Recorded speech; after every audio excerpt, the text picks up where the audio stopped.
บายดีน้องเองชื่อเท้าชีทองดาวเฮืองบ้านเกิดบ้านกระแตเมืองเวลาบุรีข้าน้อยเองสื่อเท่าคำเฟืองมาจากโนนวิไลเมืองพีนแขวงสะหวรรณเขตสบายดีขนอยเองซื้อนางงามวิรดา ประจำการอยู่บ้านมูแซนน้องเองได้รับทุนโครงการ3 ปีแต่ปี2010ปี2013ปัจจุบันประจำเหตุการณ์อยู่โรงเรียนประถมปุงปอแต่ก่อนก็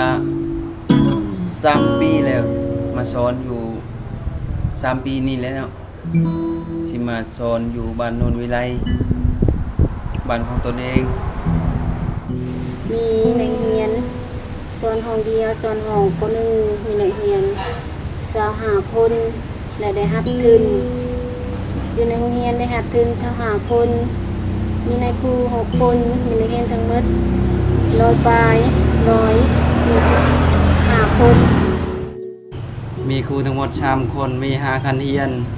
น้องเองได้สอนห้องควบนักเรียนมี75 คน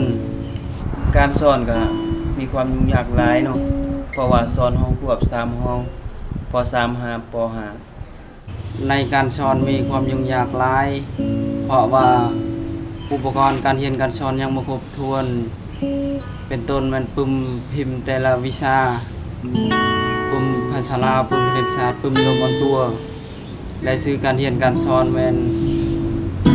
บรรทัดแล้วก็อุปกรณ์ในการดินกีฬาแม่นกระต่อไม้ปานเตะยังบ่ครบถ้วนการยุ่งยากการชิดช้อนของครูอาจารย์ก็คือว่ามีปื้มมีอุปกรณ์การชิดช้อนและนักเรียนก็มีความทุกข์ยากแล้วก็เลยด้อยโอกาสการสอนกับอุปกรณ์กับบ่หลายเฮ็ดให้ยุ่งยากการสอนมีความยุ่งยากหลายเกี่ยวกับเส้นทางแต่เมือง5 วันชอนมี15 ลักการไปมายามพ้นนี่มันจะยากยามแรงมันจะไปได้อยู่แล้วก็อยากจะขอนำโครงการอยากจะเรียนต่ออันสันสูงเพราะว่าสันต้น